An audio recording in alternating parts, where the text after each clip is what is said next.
Hello， 大家好，我是一小点儿。今天跟大家分享一款超级柔软、味道醇厚、单吃都非常好吃的日式生吐司。这个配方我们采用烫种法来制作。如果有条件的话，可以选用日式的高筋面粉，它一般研磨更加细腻，做出的吐司组织和口感都很不错。加入少许糖拌匀之后，加入软化好的无盐黄油。黄油软化到这种比较软的状态，才容易与面粉混合均匀。倒入刚烧开的沸水75克，直接冲入面粉，然后用筷子或者打蛋器快速搅拌混合均匀。如果制作量比较大的烫种，可以用厨师机来操作，这样烫得更均匀。烫种法和我们熟悉的汤种法原理类似，都是通过热水来让面粉中的淀粉糊化，在不让面团更黏的条件下，让面粉吸收更多的水分，达到让吐司超级柔软的效果。用保鲜膜包好，放到冰箱冷藏3小时以上，或者隔夜冷藏。下面我们来制作煮面团。烫种需要冷却到用手摸上去是冰凉的感觉再使用，如果烫种不够冰，会造成面团温度过高。搅拌盆中加入高筋面粉，如果没有厨师机，可以参考之前发过的手揉面教程进行手揉操作。加入全部做好的烫种，糖、奶粉。想要生吐司味道醇厚有奶香味儿，奶粉最好不要省略。耐高糖酵母，如果你住国外，用即发干酵母也是可以的。如果是用国产的安琪酵母，一定要用耐高糖的才可以。加入盐，盐在面包面团中可以起到增强面筋结构的作用。牛奶用冰的可以降低面团的起始温度，以免揉面之后面温过高。还有淡奶油，可以让吐司更加柔软更香。每款厨师机揉面的档位和速度都不相同，我这个机器用的是3档揉面，至于揉多久则要由面团的状态来判断，没有一个固定的时间。因为面粉的吸水性不同，所以如果面团揉了半天还是过分湿黏，可以酌情加一点面粉。撕下一小块面团抻开来看一下，能够抻出这种厚膜的时候，就可以加入软化好的无盐黄油了。继续揉面，你可以每隔3分钟停下来检查一下面团的状态，以免揉过头。如果室温比较高，面团温度过高，可以中间停下，把面团拿到冰箱去降降温，再继续揉。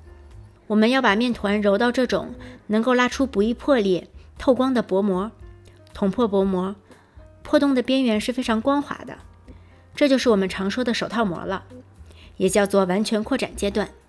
揉好的面团测试一下中心温度，要控制在28摄氏度以下。如果面团温度过高，会影响吐司发酵，那么即便你已经揉出了手套膜，最后的成品还是可能组织粗糙不拉丝。另一个要注意的地方是不要把面团揉过头，我们用一只手是可以把面团从盆中一整个提起来的，如果提不起或者会断裂，那么面团已经揉过头了，揉过头的面团就没有办法补救了。把面团像这样向后抻，整理成一个光滑的圆球。发酵我们可以找一个小一点的盆，容积大约是这个面团的2倍。那么当这个面团发到基本填满这个碗的时候，我就非常直观的知道它已经长到了2倍大了，不容易出现发酵不足或者发酵过度的情况。把面团盖好，放在室温发酵到2倍大，具体所需的时间取决于室温，室温越高，所需的发酵时间越短，反之则越长。但是发酵温度不要过高，最好控制在28摄氏度以下，否则也会影响最终成品的效果。24摄氏度室温下，我大约发酵了1个半小时。用手指蘸点面粉，在中间戳一个洞，它是不会回缩的。如果塌掉了，则是面团发过头了。案板上撒薄薄的一层面粉防粘，整形时撒的面粉尽量要少，避免引入过多干粉。不用揉面，用手轻轻按压排去大气泡即可。然后把面团平均分成2份，最好拿厨房秤称量一下重量。把面团光滑的一面朝下，向中间折叠成圆形，然后翻过来，向自己的身体方向收，把它滚圆滚光滑。盖好，中间发酵20分钟。这一步的目的是让面筋松弛，让后续的整形更容易。面团表面微微的撒一点面粉防粘，光面朝上，用擀面杖擀开，大约25厘米长，然后翻面，稍微抻成长方形，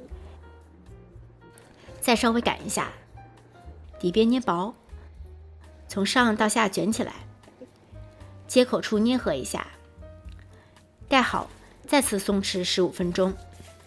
松弛好后，光面朝上放，底下可以撒薄薄的一层面粉防粘，擀长至25厘米左右，翻过来，这时光面就朝下了，底边捏薄，然后从上到下卷起来，顺势卷就可以了，接口处捏合。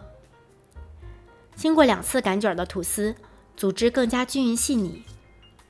我这里用的是低糖吐司盒，它通体是黑色的，更吸热，所以烘烤时间会更短。用普通吐司盒也是可以的。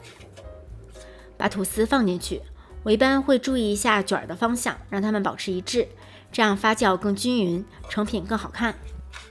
把吐司盒放到温暖湿润的地方进行发酵，可以放到微波炉或者烤箱这种密闭的地方，里面放一碗刚烧开的水来增加温度和湿度。